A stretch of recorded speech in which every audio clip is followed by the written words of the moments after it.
Merci pour votre fidélité à Moto TV. Mesdames, Messieurs, voici votre journal. Les délégués du gouvernement congolais et du Kenya, accompagnés de la MONUSCO, ont échangé avec une dizaine de groupes armés actifs dans le petit nord de la province du Nord Kivu jeudi 20 mai. C'est dans le cadre de préparatifs du second round des consultations de paix entrepris par le président Félix Tshisekedi sous la méditation du président kenyan. Dans ce journal, les représentants des groupes armés diront pourquoi ils ont décidé de prendre leurs armes. En ville de Butembo, les écoliers finalistes du primaire ont passé les examens préliminaires de fin d'année pré-ENAFEP ce vendredi 20 mai. Ces épreuves ont rassuré ces écoliers. À leur terme, ils se disent sans crainte pour les examens nationaux des fins d'études primaires. Ils sont à écouter dans ce journal. Mesdames, Messieurs, bienvenue.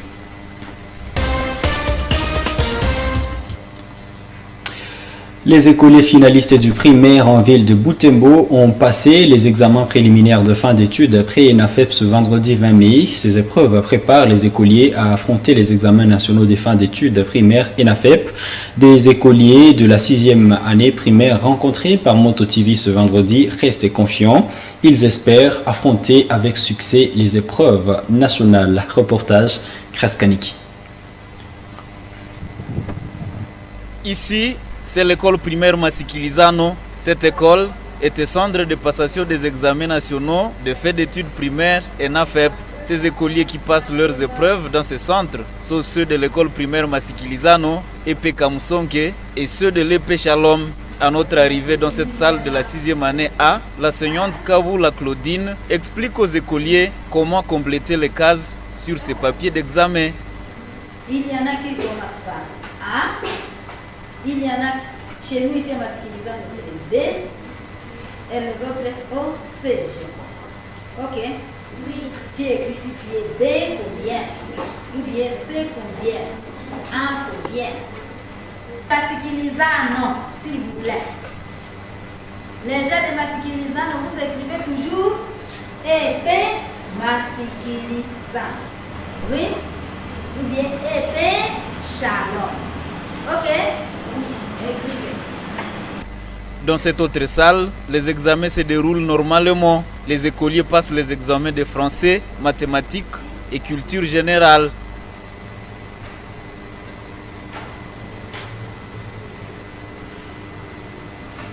Au sortir de la salle, ces écoliers restent convaincus de leur réussite. Ils invitent leurs amis à braver la peur pour bien affronter les épreuves de l'ENAFEP prévues dans les jours très proches. Aujourd'hui, nous avons fait mathématiques, culture, sciences. Et moi, je me sens très à l'aise parce que les questions étaient très faciles. Nous croyons que nous allons réussir. Moi, je dis à mes amis camarades de ne pas avoir peur. Si Dieu a dit que tu vas réussir, ça sera toujours ça. Tu vas réussir. Je les conseille de ne pas avoir peur de faire ces pré-ENAFEP avec courage et avec foi qu'ils vont réussir. Oui, je me prépare bien parce que nous sommes en train de faire des exercices. Et oui, j'ai la foi que nous tous nous allons réussir parce que nous sommes déjà habitués à faire des exercices, par exemple pré-ENAFEP. Les examens nationaux de fait d'études primaires ENAFEP se dérouleront dans environ un mois, précisément à date du 23 au 24 juin prochain. Ce vendredi 20 mai, c'est la 5e journée mondiale des abeilles. Ces insectes produisent du miel et sont indispensables pour la biodiversité. Elles ont aussi un poids économique important mais sont menacées par les activités humaines. Suivons ce reportage pour d'amples détails. Les abeilles vivent dans des troncs d'arbres, des trous des rochers et des ruches. Aujourd'hui, plus de 75% des cultures qui produisent des fruits sont fécondées par des abeilles. Au-delà du rôle des agents pollinisateurs, ces insectes produisent aussi du miel, un aliment sollicité pour ses vertus médicinales. À l'occasion de la Journée mondiale des abeilles, nous sommes allés à la découverte d'une chaîne de production de miel. Ici, au mont Lubwe, à une vingtaine de kilomètres au sud-est de Butembo, le groupe Academia RDC y a érigé depuis des années une rucher. Nous sommes venus admirer l'apiculture et assister au processus d'extraction du miel. À notre arrivée, à ce début d'après-midi, toutes les ruches implantées dans cette ruchée sont prêtes à l'extraction. D'où un accueil chaleureux nous réservé par cette colonie d'abeilles à la garde de la provision. Il a fallu plus de 6 mois pour que cette ruche soit prête. Comme toute autre culture, l'élevage des abeilles s'effectue aussi selon les saisons. À janvier, on ne peut pas avoir de fleurs. Donc la floraison diminue dans nos coins. Et là, les abeilles n'ont plus où ils peuvent s'approvisionner. Mais en février, les abeilles commencent à profiter aux floraisons des différentes cultures de haricots. Et là, ça va commencer déjà à travailler. En mars, on peut toutefois faire une visite spectorale au niveau d'une richée. Kakule Boutsapo Michael nous explique la procédure de la production du miel. La première des choses qu'après la fabrication et l'implantation, on doit aussi s'assurer que les riches sont déjà abrités par des colonies d'abeilles. Et quand ces abeilles seront déjà à l'intérieur, il faut laisser ces abeilles un bon moment de se développer comme toute autre culture. Il faut vraiment avoir l'état de que les abeilles se développent parce que comme vous pouvez le constater avec moi, il y a toujours au moins, la production des abeilles peut dépendre au moins de la colonie qu'on peut toutefois retrouver à l'intérieur. Et là, on doit laisser un peu de temps pour casser que la colonie que vous avez fait abriter dans une riche puisse au moins avoir l'état de se multiplier pour au moins avoir la capacité de couvrir toute une riche. La culture des abeilles est l'une des plus dangereuses mais rentables. Je suis ce que je suis grâce à l'abeille. Et cette apiculture, moi personnellement, j'aurais commencé à l'âge de 11 ans, si j'ai des trentaines d'années actuellement. Comme avec cette riche, vraiment, ça m'encourage davantage. Vous voyez, presque la maternité constituée par quelques lattes, mais toute une riche était vraiment pleine de miel. Donc c'est quelque chose qui est époustouflant et qui peut toutefois encourager d'autres entrepreneurs. La journée mondiale dédiée aux abeilles a été instituée par les Nations Unies pour appeler les populations du monde entier à prendre en compte les risques liés à l'extermination de ces insectes qui jouent un rôle important dans la biodiversité. À Butembo, des jeunes de la cellule Salongo, quartier Kambali, en commune Voulamba, ont répondu à l'appel du Salongo, travaux communautaires hebdomadaires ce vendredi 20 mai. Les travaux de ce jour ont consisté à boucher des trous et réhabiliter la canalisation des eaux de pluie dans leurs avenues. C'est un reportage de Wainda Samuel. Suivez. Cette avenue se trouve dans la cellule Salongo au quartier Kambali. C'est ici que cette vingtaine de jeunes ont ouvert leur journée. Depuis le matin, le bêche et ou à la main, ils se sont serrés les coudes pour entretenir leur avenue. Pendant plus de 4 heures, ils ont travaillé d'arrache-pied pour finir l'entretien de cette avenue. C'était leur objectif de cette semaine.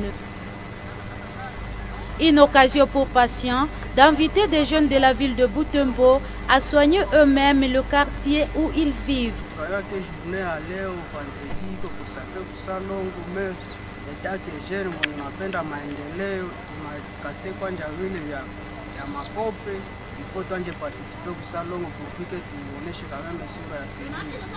Le chef de la cellule Salongo a mis en place des stratégies de sensibilisation qui font sentir ses habitants responsables du développement de chez eux. Il appelle les autorités urbaines à appuyer leurs efforts. Entre autres, il sollicite de l'aide du sable pour boucher des trous des avenues.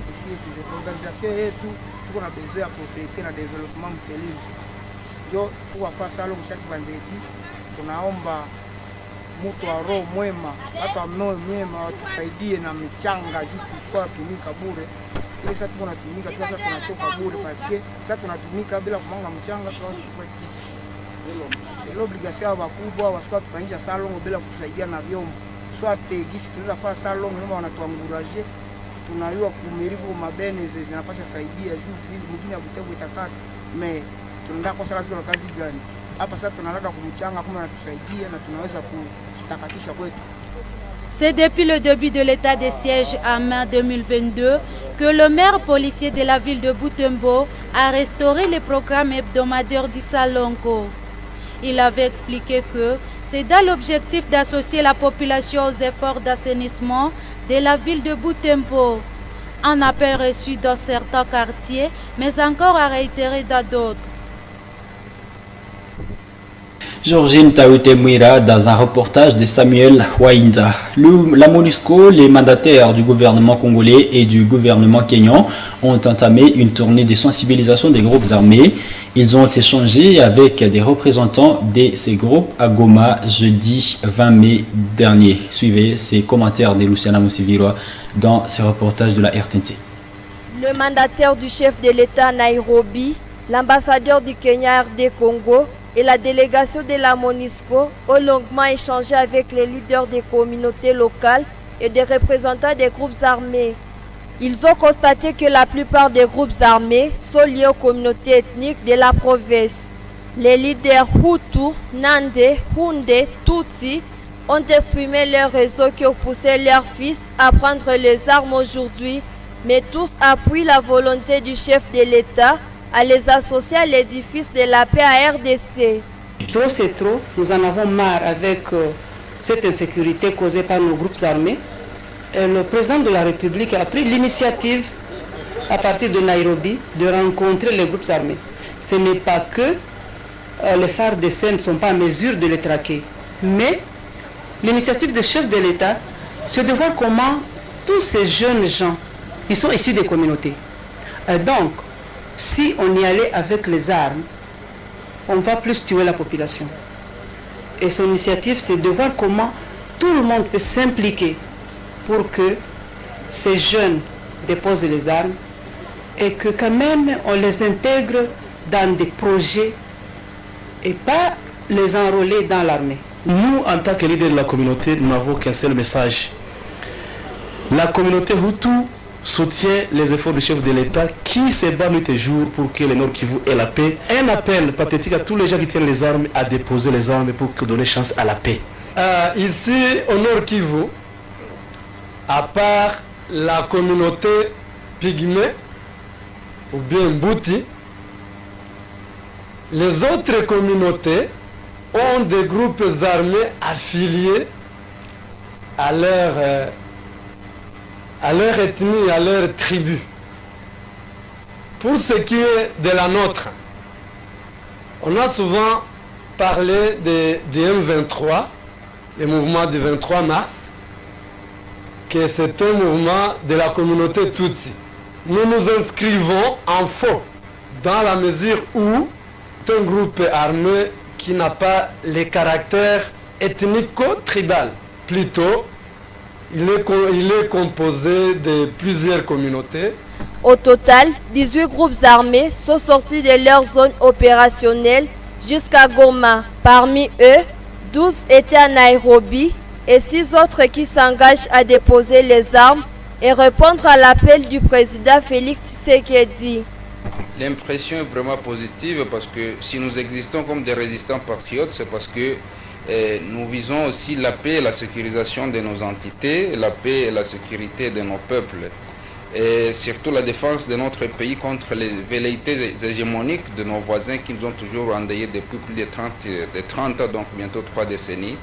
Et si les chefs de l'État s'inscrivent dans cette logique de vouloir ramener la paix, nous sommes prédisposés à l'accompagner et nous sommes prédisposés à donner notre contribution pour que cette paix soit cette fois-ci définitive et totale. Nous avions pris les armes, comme vous le savez, c'était pour défendre la population contre ce genre de barbarie.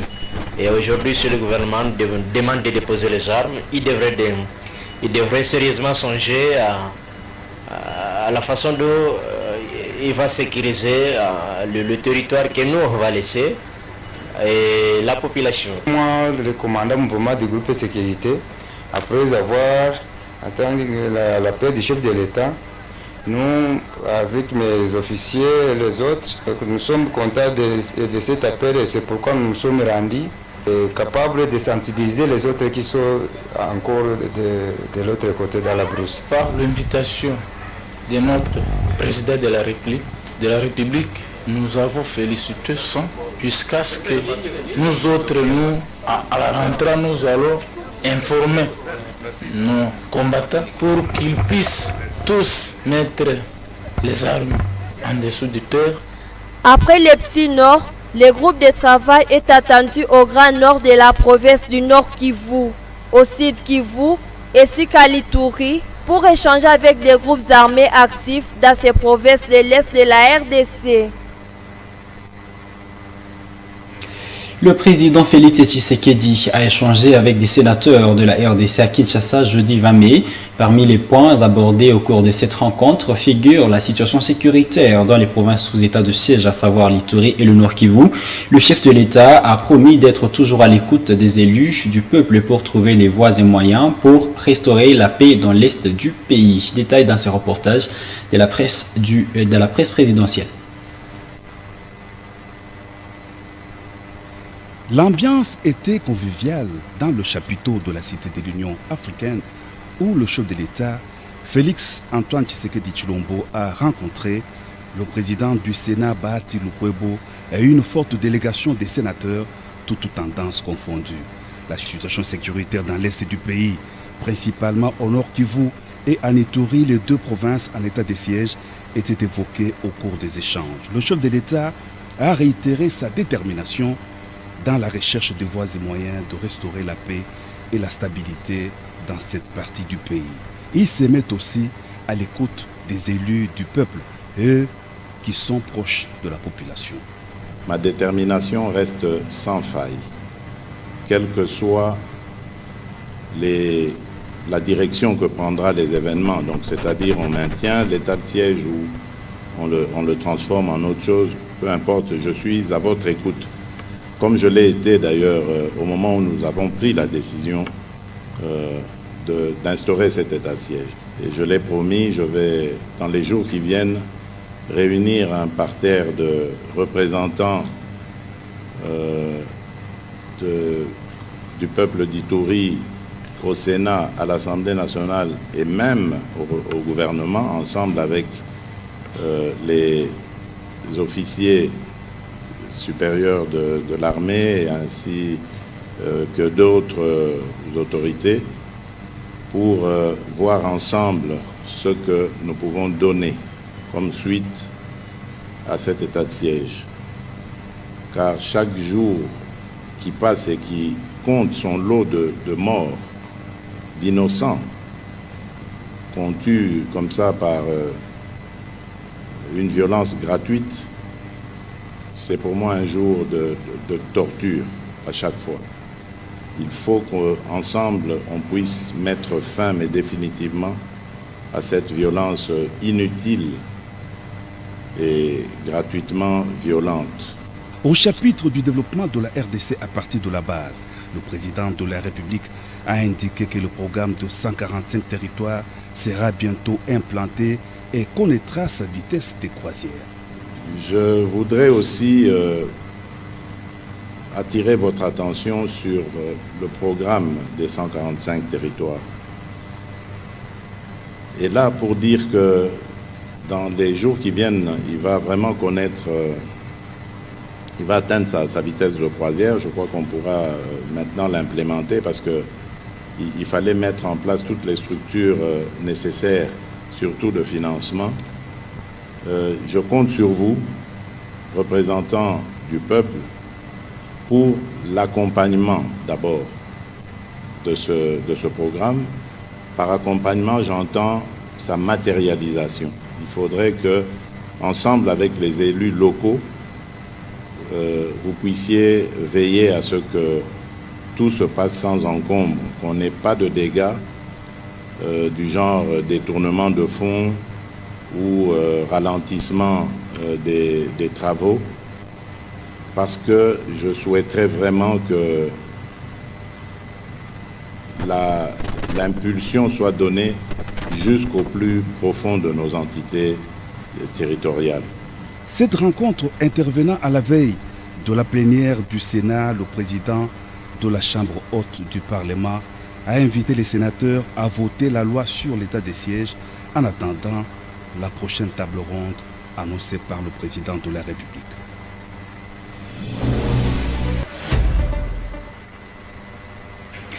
La Ligue nationale de football a arrêté ses compétitions depuis le mois de mars dernier, une situation qui risque de se répercuter sur les préparatifs des équipes nationales A et A' des Léopards de la RDC. L'analyste des questions relatives au sport, Fabrice Lériciste, craint que cet arrêt d'activité sportive nuise aux habilités des joueurs locaux de l'équipe nationale. En ce qui concerne l'équipe première, il suggère que le sélectionneur Hector Cooper privilégie les joueurs internationaux avec les temps des jeux dans leurs équipes respectives. Fabrice est dans ce propos. Arrive au moment où notre compétition est presque en arrêt, très mal. Et malheureusement, ça arrive au moment où nous devons avoir une sélection de joueurs évolués au pays, qu'ils appellent les joueurs locaux. Et évidemment, c'est là où il y a le plus grand problème de ce joueur. Je me dis, on va sélectionner qui? Cela a été détecté dans quel championnat? Et comment il s'est comporté dans les championnats qui nous offrent? Ni la Coupe du Congo, elle n'est pas organisée, on est à des phases préliminaires, là où au moins les joueurs pouvaient toutefois profiter pour aller profiter les temps des jeux. Et moi je me dis, l'entraîneur a été pressé au Tisbourg. C'est vrai que je respecte beaucoup, mais cette fois-ci, il a fait sa sélection sans aucune déclaration. Donc on comprend que c'est pour des intérêts pécuniaires. C'est pour l'argent qu'il est là-bas. Évidemment, quand face au calendrier, il devrait plutôt faciliter en mettant par exemple une pression. Et je ne crois pas que nous allons faire de bons résultats. Je ne peux même pas m'attendre. Peut-être pour le TP Mazembe, parce qu'ils sont à cause de la Confédération, malheureusement, quel résultat? Notre équipe nationale a essayé le problème. On met des joueurs qui n'ont pas de jeu. Les 4 jours, nous allons recevoir l'équipe de Pierre Romer, les Gabon. Une équipe qui nous a toujours fait du mal, vous connaissez la réalité. Nous, à la phase d'arrêt de la Ligue en foot, on joue 15 matchs joués. Le gardien qui a beaucoup plus de matchs, il a joué 10, et ce n'est pas si il est mal. C'est le gardien de Mané Maïnou. C'est le gardien de Mané Maïnou du Cuba. Vous comprenez un peu? Mais lui n'est pas sur la liste. Il n'est pas sur la liste. Et pourtant, c'est normal qu'il devrait être sur la liste. Nous demandons au gouvernement de faire en sorte que nous puissions avoir un championnat normal. C'est-à-dire qu'on organise plusieurs matchs et avoir une sélection. Et après, nous allons faire la sélection. Et lorsque nous aurons la sélection, nous aurons une équipe. Et après, on peut maintenant présenter cette équipe à compétition.